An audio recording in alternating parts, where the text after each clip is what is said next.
Good afternoon, everyone, and welcome to the regular scheduled Town of Taper Council meeting for May the 11th, 2020. First call the meeting to order and ask for the adoption of the agenda as presented, please. Councillor Garner. Mr. Mayor, I so move that we adopt the agenda as presented. Motion on the table. All in favor? Carried unanimously. Thank you. On to item number 3.1, minutes of the regular meeting of Council, April 27th, 2020. Mr. Armfield. Council has in front of you for your consideration, Mr. Mayor, to adopt the meeting minutes from April 27th. All right, thank you. Any questions arising? Someone prepared to make that motion? Councillor Bruin. Mr. Mayor, I'll make the motion that Council adopts the minutes of the regular meeting of Council held April 27th, 2020 as presented. All right, thank you. Motion on the table. Any further discussion? All in favor? Carried unanimously. Thank you. On to item number 4, business arising, there are none, no bylaws. Item number 6.1, proposed tax and utility deferrals. Mr. Armfield. Yes, I'm going to move this over to Mr. Orwa very shortly. Just for Council's information, how we got to this point, Mr. Mayor, is that we took the direction from the previous meeting's motion and essentially moved that forward and moved it into operationalization. And there's a few pieces that we just need some clarity on with regards to operationalizing the last motion. So that's why we have the recommendation that we have in front of you. Mr. Orwa, would you like to take us off? Mr. Orwa. Thank you very much, members of council. Just as Mr. Armfield has explained, so this particular RFD that you have before you here is based on the resolution 194 from the previous regular meeting of council, where administration was directed to defer the taxes for 90 days starting July 1. So what it is that administration is now requesting that council rescinds the motion and we make 3 motions so that we could identify some areas that needed some clarity. That is on the taxes, utilities, and on leases, so that we can deal with them separately for operational implementation. So I have provided a 1-page summary that outlines the impact, and we'll just go through, if you can scroll to the attachment, I think.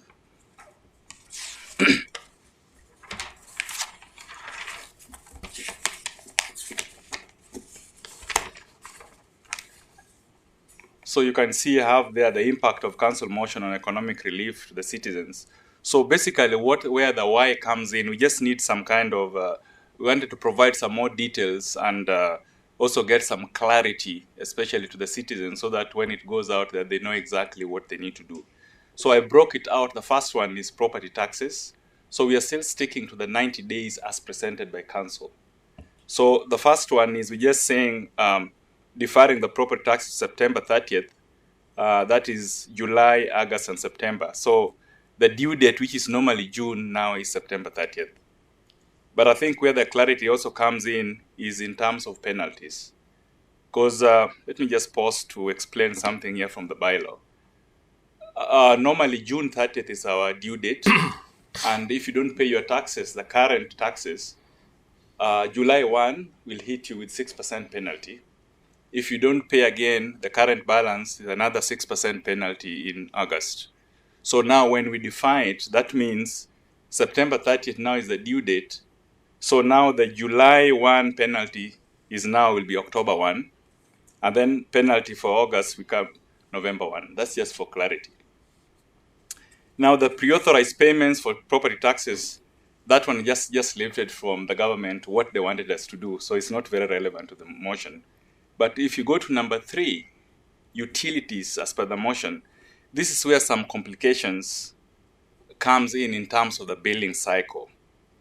So for example, we normally, payments for the utility monthly billing is always after 1 month. So if we define it for 90 days, that means the July billing, the August billing, and September billing will be deferred. But I wanted us also to consider that the July billing, the due date was 31st, and then August billing, the due date is 30th, and then September billing, the due date becomes 31st. So in other words, the penalty cannot be charged during this deferral period, and we cannot transfer anything to taxes. So that one needed some clarity as well. So what does that mean to a utility payer? So what it means now is they still have to pay their April billing, which is due end of May. They still have to pay their May billing, which is due end of June. And they still have to pay their June billing, which is end of July 31st. So there is that overlap. And I wanted to make sure that we clarify that so that when we send some information out to the taxpayers, they know exactly what it means from 90 days as directed by council. And I think I'll now open for questions before we come to the motion. All right, thank you. Councillor Stravas. Yes, Mr. Orr, just for clarification, you of course you make note here of the TIPP, which is the tax installment payment plan. How does that is affected, say, where a financial institution is paying the taxes, on somebody's mortgage, and if somebody defers their mortgage payment, does the bank keep paying the taxes portion monthly? I think that one is left for, if I have to reason out from the bank perspective, the bank left that one open for individuals. Some people would want to pay the taxes separately and defer the mortgage. Some people would defer the whole thing, which will be adjusted towards the end, depending on your fixed term. So, for example, if your fixed term was in April of next year, they'll now look at the amount that you deferred plus your taxes. Then they adjust your payment for the mortgage so that by the end of your fixed term, it's paid. But for this particular one, what the government is saying is that who cannot afford to pay their taxes should contact the municipality to cancel their participation, because we don't have that authority just to cancel. They have to tell us to cancel. So it's just what the government is directing us to do. And I think when we'll be releasing out some of these notices, we'll make sure that those things are captured. And what the government has given us is some kind of an outline which we need to attach to the notices or anything that is going out to the taxpayers. So I just included that one to show you exactly what they want us to do. But they've given us some write-up that we'll be attaching as we release the tax notices to everybody. Just a follow-up question: have we had any inquiries yet about postponing their tax payments? Generally, has there been a number of them coming forth? So far, I know there are only three that have so far contacted us to defer. Thank you. All right, any other questions arising? All right, just a clarification, Mr. Armfeld, related to what's recommended. Are you looking for motion number one as a standalone and 2, 3, and 4 together, or 2, 3, and 4 separate also? So either 2 motions or 4 motions. 4 motions ideally, please. All right, fair enough. All right, someone prepared to make a motion? Councillor Bruin. I would like to ask a question first, Mr. Sure. Mayor. How does this affect the town's cash flow? Like, how is this affecting us as a town? So I think that one, I wanted to answer that question in the next RFD, but I'll answer part of it. So the cash flow, the town's cash flow, might be impacted in such a way that within this deferral period, because we remember our due date was June 30th. So we've already accommodated that in our cash flow. But now that we are going to defer this to September, there is that gap of about 3 months. At the same time, we are also deferring our utility. So that is where we'll be looking at the unrestricted funds to come in, where council might decide to allocate to help us with some of these liquidity issues, if at all maybe they run into buffers during that time period. So for sure, I know not everybody, deferral will be there, but some people will keep on paying. I know there's some non-residential areas where they are not heavily impacted, and I know they'll still be paying. Like if you look at our top 5 non-residential companies, I know they'll still be paying, but there's also a very high possibility that you'll not be getting the revenue that we wanted to get. So as a result, we start looking at very carefully on the cash flow end to make sure that we are still able to operate. And I wanted to dwell so much on that in the next RFD of unrestricted funds. That's fine, John. Thank you. Just a clarification question, Mr. Orwa. There are a number of people, I believe, is somewhere in the 50% range that pay monthly. So evidently that won't impact the cash flow. That's not likely going to change or an ask for deferral in that case, as opposed to paying the lump sum as per the end of June date as per normal, correct? No, I think what I'm trying to clarify is that since the council has directed us to defer payments, not everybody will defer. Some people will decide to pay. And the ones that will decide to pay will help us with our cash flow to continue. But in a case whereby we get everybody deferring their taxes, then at least our cash flow will be impacted somehow. Okay, thank you. Any other questions arising? Councillor Thames. Mr. Mayor, I don't have a question, but I'm prepared to make a motion. All right. Move that council rescinds resolution 194/2020. All right, thank you. Motion on the table. Any further discussion? All in favor? Carried unanimously, thank you. And someone prepared to make the second of three more motions. Councillor Stravas. Yes, Your Worship, I'll make the motion that council directs administration to defer the due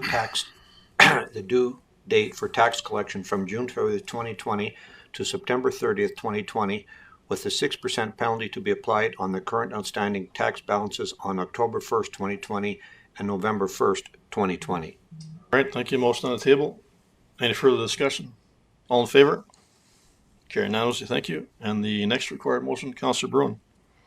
Mr. Mayor, I'll make a motion that council allows for utility customers to defer payments and not to be charged penalties on all utilities account for non-payment for the billing months of July 2020 through September 30th, 2020, and not transfer utilities arrears pertaining to July, August, and September 2020 billings to taxes, and that council acknowledges that those payments will still need to be made. However, customers will have up to 3 months from November 1st, 2020 to January 31st, 2021 to catch up on the deferred balances. Penalties of 2% will be reinstated for the October 2020 billing applied December 1st for new balances only. All right, thank you. Motion on the table. Any further discussion? Councillor Firth. Thank you, Mr. Mayor. As I'm reading this, I'm looking at the alternatives, and one of the possibilities is allowing residents to defer their utility payments for the months of April, May, and June. I wonder if that might be more beneficial to some of our residents that might be struggling right now because they're laid off, rather than waiting until July. So I'm just wondering if there's any other input on that from any other members of council. Any other comments? Councillor Bruin. If I may, if Mr. Orwa, if you could perhaps answer that a little. So one of the reasons, actually, Councillor Firth is right. One of the reasons why I gave that alternative, I considered that probably people are hurting today than tomorrow. So if we give them if we can defer everything in April, May, and June, then you'll help them free their cash flow now and not in July. But the reason why I recommended, you see there from July 2020, was to follow the council motion of 90 days starting from July. So I was following the council instructions, but I decided to give the alternative. If council considers that the citizens are suffering now, then we can defer the utilities or the taxes. We can defer some of those utilities we're talking about now and not in July. So again, that is now council decision. But I was sticking to the 90 days you had given us earlier. All right, thank you. Councillor Thames. And I understand, to look at it that way, but at the same breath, there's programs that the government has put into place, especially the CERB, and the clarity on how long that's going to carry on and everything else. But I think in most cases, people have the ability to access money, especially on the lower income, so that they can continue to pay theirs. I think the pain's going to come to June, July, August, when people don't really know what's going on. And I think the better move is the June, July, August that we have in front of us because of the government programs that were put into place. All right, fair enough. Thank you. Any other comments? All right, thank you. Once again, motion on the table. Any further discussion? All in favor? Carried unanimously. Good, thank you. And the fourth required motion. Councillor Firth? Thank you, Mr. Mayor. I move that council direct administration to participate in the federal commercial rent relief program in favor of town-owned leases. All right, thank you. Motion on the table. Any further discussion? All in favor? Carried unanimously. Great, thank you.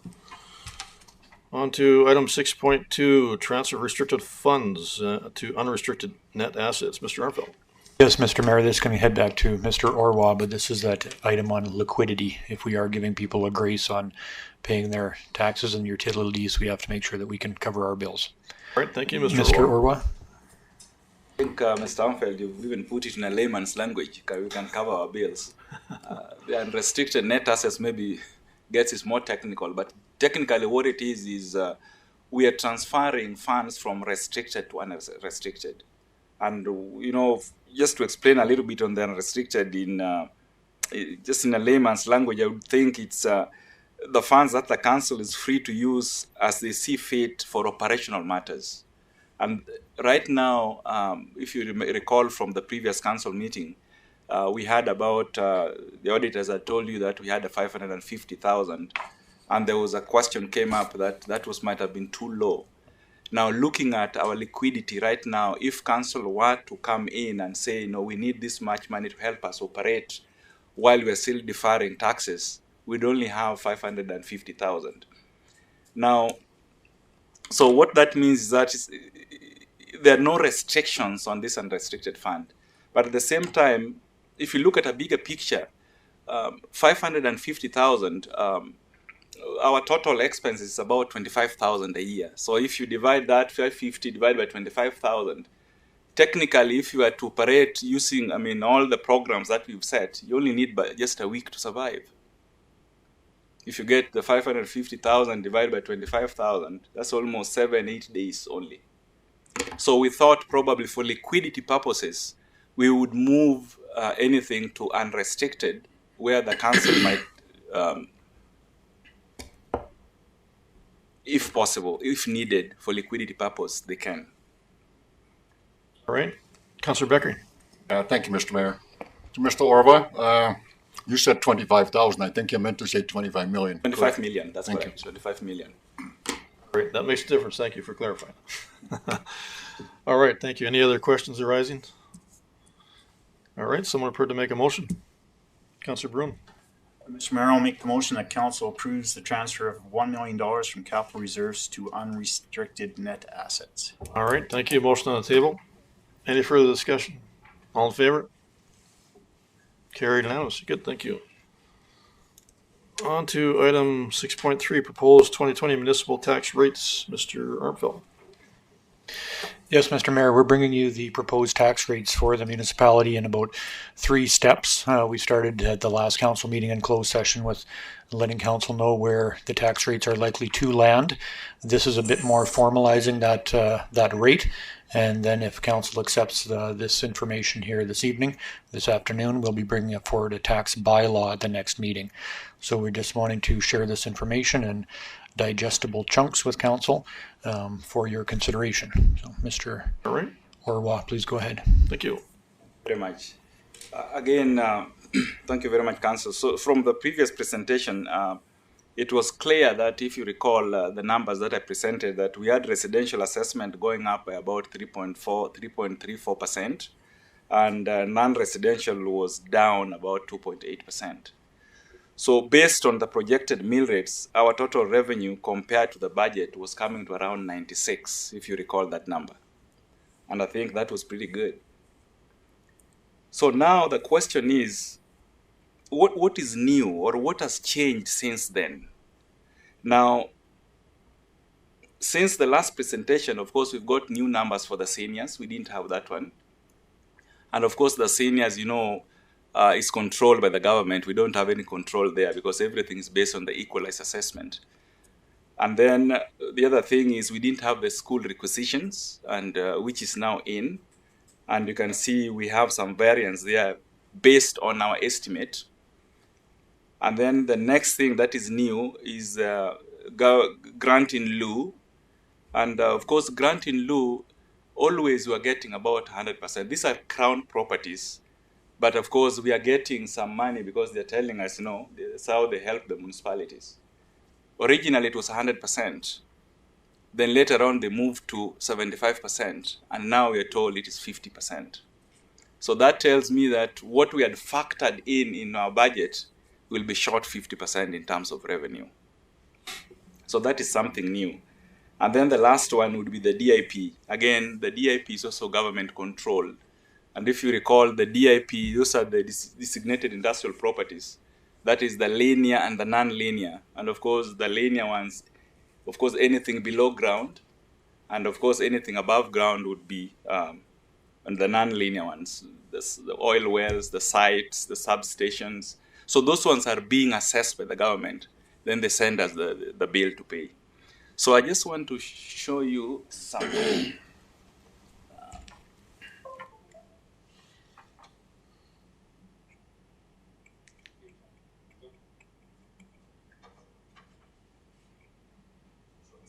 Instead of the attachment, I just want to use mine here because I did put some cheat sheet on it.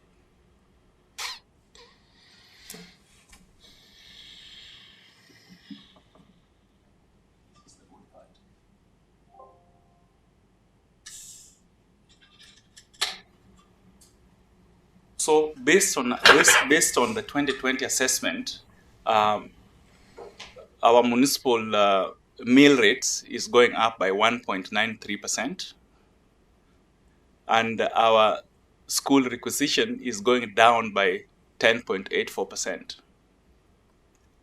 And I know there would be a question there. Why is it going down that much? The reason is the government was very slow in giving out requisitions, and I think it's dating back to 2018. So when we were doing 2019 requisition, we based our rates on 2018, and based on what the assessors were telling us, we increased it by 5%, thinking that we would go the other way around. But this time, it was an over levy.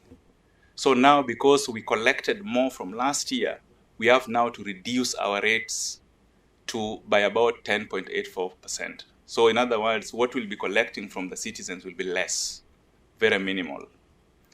Now, the seniors, there's an increase of about 4.69%. And of course, as I said, it's based on our equalized assessment, which we don't have any control on. Non-residential, you can see it's going up by about 2.20%. And again, the reason behind that is decreased assessment in non-residential. And then I've also factored in that grant in lieu revenue that we're going to lose, the 50% that we're not going to get. So the letter we got from the government, they say, don't adjust the bill. Just send the bill as is, but we will only give you 50%. So we don't have any way of controlling that. And again, when it comes to machinery and equipment, of course, there is no education tax on machinery and equipment. Municipal, of course, 2.2%. Seniors, of course, 4.69% based on equalized assessment. And then grant in lieu, this is what I was talking about. So those crown properties, we have the provincial building and the courthouse. And you can see that is the assessment, and that is the tax levy based on the rates. So instead of 32, we're only going to get 16. So we have to look for that 16. That's the lost revenue. Now, the federal side, we have the RCMP building, and those ones, there's no restriction. We are still going to get our 100%. So that one is fine. We still get our 9,535. And then on the DIP, I just put yellow there to show you that we don't have any control, but that's exactly what they're telling us. So this time around, when they did our assessment, the total DIP assessed value came to 23,496,980. And then based on that, they tell us exactly what rate we need to charge. So in 2020, they're telling us charge 0.0760. So if you multiply that by the value, we are going to send the government a payment of 1,785. And again, for the DIP, The linear, as I said earlier, anything below ground. So we have those power lines, we have pipelines, we have cables, wells, gas distributions. And then on the non-linear side, we have the well site and other substations. So that's exactly where we are with our mill rates for 2020.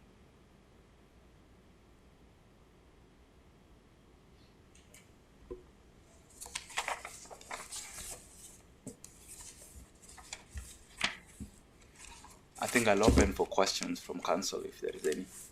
Do you have any questions arising? Councillor Beckery. Thank you, Mr. Mayor, to Mr. Orva. With the residential increase of 1 point, how much is it again? 1 point, residential of 1.93, Yes. and the education tax going down 10 point something. Yes. Shouldn't that kind of balance out in the very end? There should be about break even. Well, if you look at it from there, if you look at it from that perspective, then that means from year over year, if you look at the totals, then the general assumption there would be there's a decrease of I think it came to about 1.27%. Because since this is now the driving factor here, so if you look at these two, this and this, if you get this minus this, the overall there should be about, I think I calculated, it should be in your package there. I think it came to about 1.27 reduction, because the driving force there is the education, and it's really helped. Otherwise, if I went the other way and I did under levy, then it could have been additional levy to be collected this year.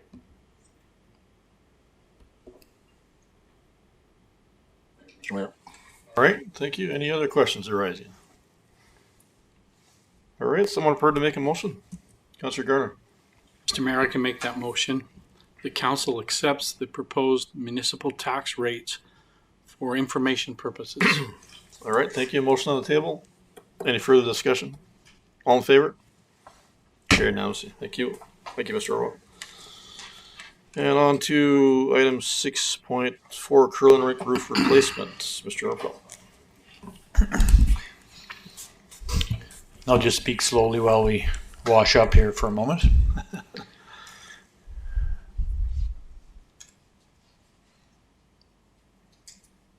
Shall not kill.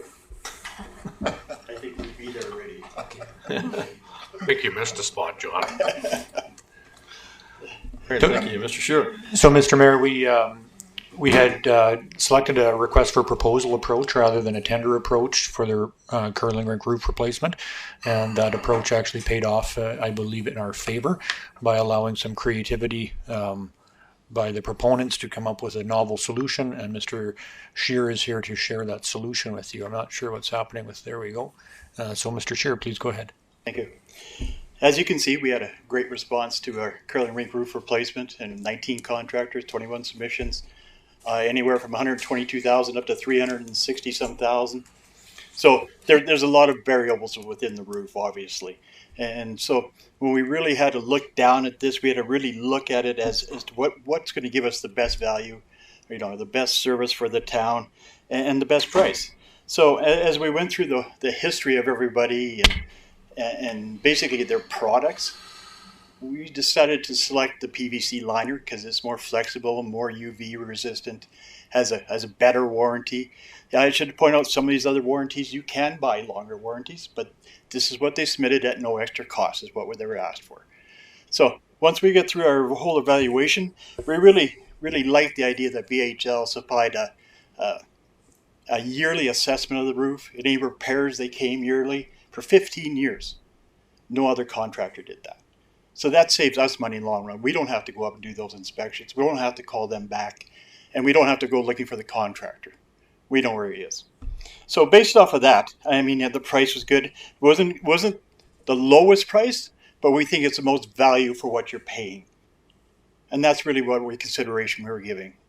So when we look at the overlaying and critical maximizing the life cycle, and life cycle is about up to 30, 35 years with the PVC liner, the key is assessing it every year, going up there and making sure we do our due diligence, our repairs. That way we get a longer life cycle out of it. So with that, we're recommending that you award the roof replacement to VHL. Cost was $147,500, but we are asking council for additional $15,000 as a contingency because there was no contingency in the pricing at that time. All right, thank you, Mr. Scheer. Any questions arising? Someone prepared to make that motion? Councilor Chavez. Yes, Your Worship, will make the motion that council awards the curling rink roof replacement RFP to VHL Construction Limited for the amount of $147,500 exclusive of GST, with funds to come from the 2020 capital budget, and provides a $15,000 contingency fund for the project. All right, thank you. Motion on the table. Any further discussion? All in favor? Carried unanimously. Thank you. Just a curious question, Mr. Scheer. I don't recall ever having that many tenders ever for anything. Is that No, sky high? That is. It is, okay. But it's a trial of times. Yeah. And as you see, if the government comes out with more infrastructure money, actually you won't see that. You'll see these prices going up and up. Great. Okay. Okay, thank you. All right, on to item 6.5, key to the town policy. Mr. Armfeldt. As for council's information, Mr. Mayor, this is a straightforward policy renewal. Unless council sees any changes that they would like to be made to this policy, it can be adopted as presented if council is feels that way as well. All right, thank you. Any questions arising?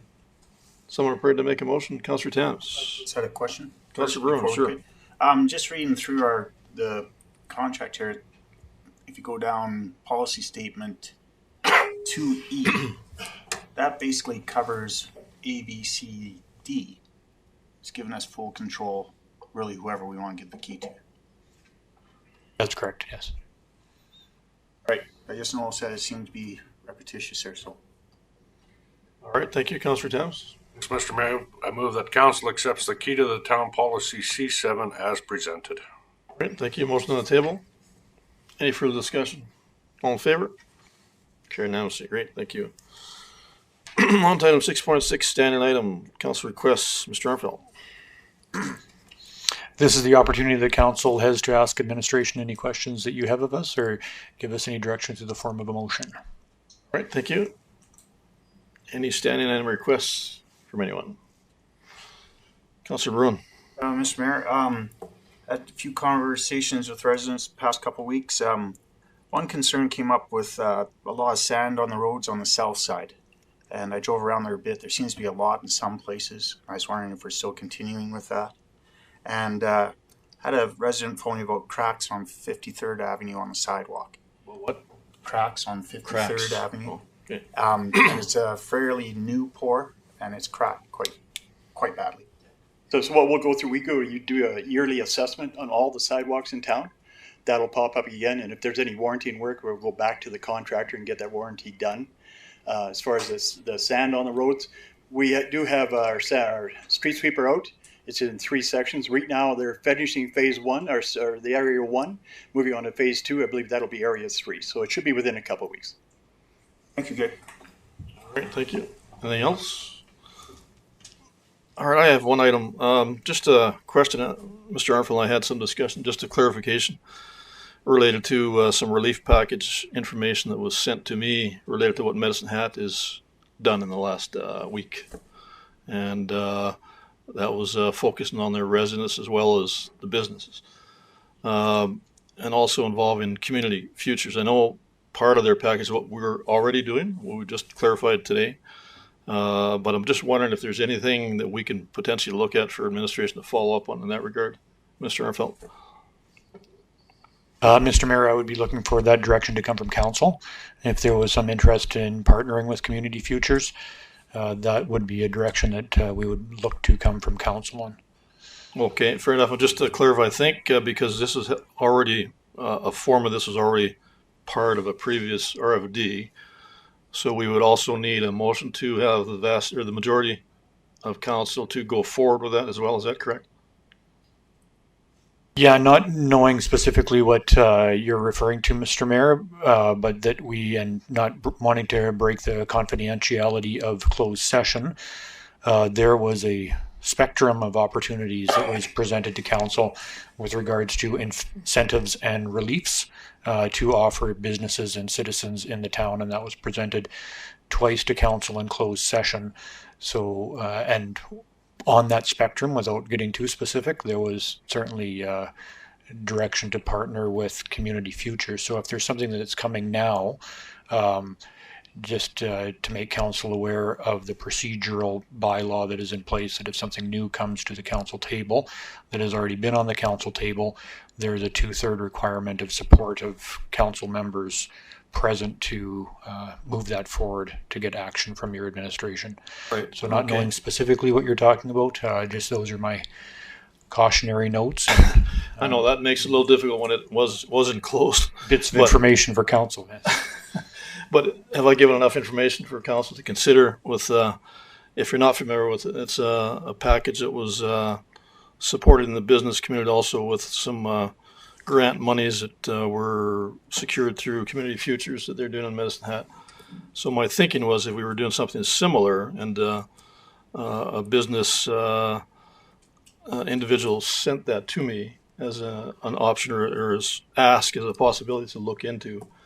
So to me, it's a very reasonable ask, and I think obviously we would need a bit of research from our administration to follow through with that. But Medicine Hat is quite comfortable with that. Obviously, on their roughly 10 times our size scale is not necessarily practical, but something along the lines that would fit our community size may be practical and doable. And so that's just an ask and or possibility. So I'm looking for some input and or comments or questions related to that particular possibility. Councilor Bruin. I received the same email, I believe, Mr. Mayor, and to me, I think we should move forward with giving administration direction to follow up with Community Futures. And if I can put that in a form of motion, I will. So I think first, just to be clear though, as Mr. Arnold was indicating, we do need, because there was, without getting into details, there was something related to this in a closed session item. So without disclosing that specifically, but as was indicated, we do need something related to that to start that motion. So basically 2 motions, and assuming that it is approved by our majority of council to go forward with that possibility for a research administrative process to bring us back something along the lines that I just spoke about. So it would be 2 different motions required. Well, I don't know what motion I need to make to get the 2/3 majority. I don't know how to word it, so perhaps I could look to our administration for some advice on that. Yeah, Mr. Mayor, I don't necessarily think we need 2 motions. I think if there was one motion that was presented to give administration some direction to have a conversation with Community Futures to determine the program that they have put in place in Medicine Hat and report back to Tabor Council on that program. Okay, I think if that floated with 2/3 majority of council in support of that, then we would be off to the races and would at least bring that program back as information to council. The other aspect to that could be an implementation piece. So it's just a research project and we then report back to what Medicine Hat has done, or there could be an implementation piece where you direct your administration to look into how that could fit into Tabor's context. So those would be the two considerations that I would see in this matter. One All just right, information fair and enough. one is information and So implementation. what I'm thinking is the implementation possibility related to the size of the Tabor population. Councilor Strauss. Your Worship, I appreciate you, and I support you in your ask here and the way you want to go. But to move forward with an implementation process without knowing the facts and what it's going to cost, I think is a little premature. But I would certainly support a discussion that administration could have with Community Futures to find out what type of programs and what we could partner on, just as an information process, and then be brought back. And I think an implementation is a little premature at this point without knowing just what programs are there. Councilor Bruin. Just a follow up to you, Mr. Strauss. And Mr. Armfelt, the implementation process you're speaking of doesn't put in play until council approves it. But what you're asking is to have that all set up so council can review it with you, and if we like it, then the implementation plan would be in place then. So that's basically what you're asking for. Yeah, we would, Mr. Mayor, back to Councillor Byrne, we certainly would try to determine how we would implement what they did in Medicine Hat, rather than just strictly do a cursory review of what they did in Medicine Hat. To me, there's two levels of effort there. There's one, just this is what has gone on in Medicine Hat. Would you like us to copy it? Then we bring that back to council and you give us a direction to do that or not. Then the other piece is actually to have some critical thought on what they implemented in Medicine Hat to see if it would work for Tabor. That would be my thoughts on the implementation piece. Yes, thank you. And I would agree that that implementation part is key. And again, like Councilor Bruin indicated, it doesn't mean we're necessarily going forward with that, but we'd certainly like to see what's on paper and be able to have some further discussion on that and see if that's a reasonable option for our business community as well, to do something similar on a scaled down version. Any other questions or comments? Councilor Byrne, you able to put a motion together in that regard? A little more discussion about the implementation. I believe that'd be smart. Councillor Strobus, why did you not want to do it? Councilor Bruin, I don't want to see administration take a lot of work and effort into something that we haven't looked at and to know what it's going to cost us before they analyze that. I think if they brought back the proposal of what's happening in Medicine Hat and we took a look at it and then gave them the direction to see whether or not to implement, to spend a lot of time and effort on something that we don't know if we're going to go ahead on or not, I think it's just premature. I fully support what the project here, but the implementation problem or process of it, I just don't see the benefit of doing a lot of work and when we comes back and well, it's not feasible financially or whatever anyway. Let's not have administration do a lot of groundwork on something until we take a look at the program and really analyze it at this table first before asking administration to go further with it. Councilor Beckering. Thank you, Mr. Mayor. I agree with Councilor Strobus' comment. We should tread carefully, I believe. I think Community Futures lends money as a last resort lender, so that already makes one be extra cautious in that regard, especially when it comes to public money. So we should tread very carefully. I'm not opposed to researching it and perhaps making a proposal or suggestion, but regarding implementation, I think it's a little premature. All right. Any other comments? Councilor Thames. And I would have to echo the previous two, Councilor Strobus and Councilor Becker, and I feel exactly the same way. I think we need to, find out what the whole program is first and then look at it from there. Councilor Furr. Thank you, Mr. Mayor. Just a clarifying question to administration. You're not talking about a motion that is intending to implement the program right away, just to show council what the implementation would look like. Was it scaled to Tabor's size?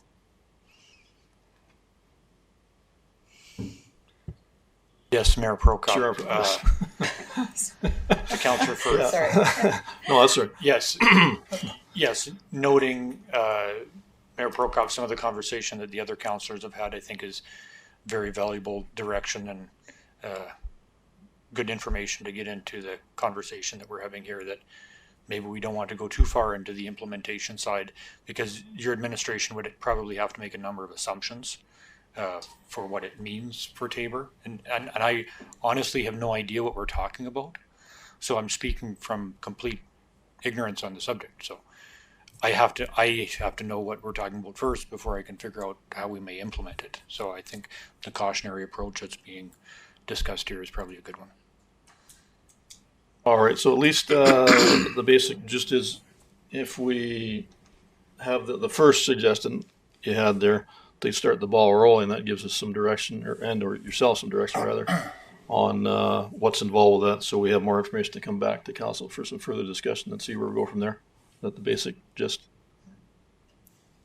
Yes, sir. If council would like to put that in a form of a motion and support it, your administration will get at it. All right, thank you. Councillor Firth.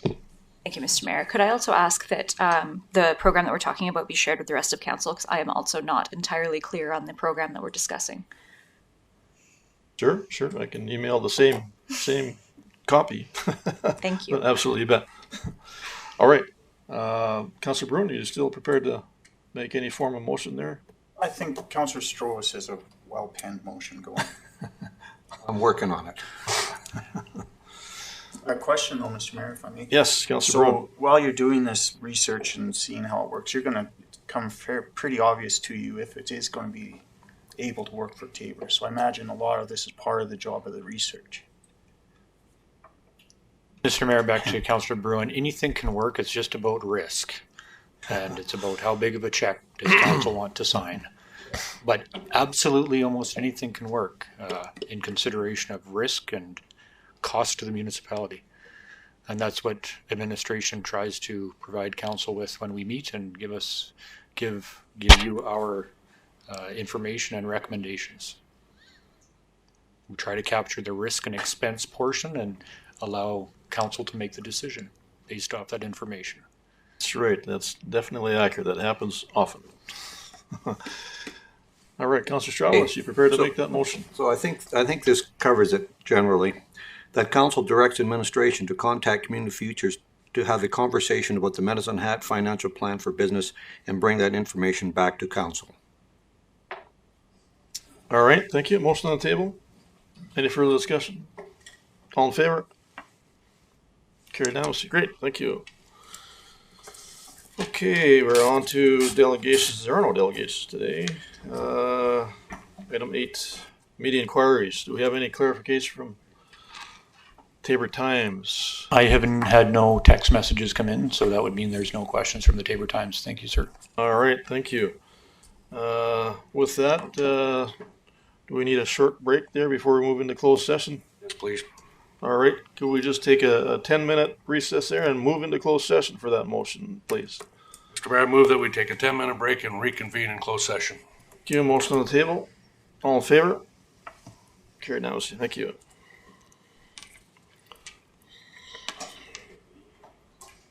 Oh, I think we're good. Yeah, thanks. Huh?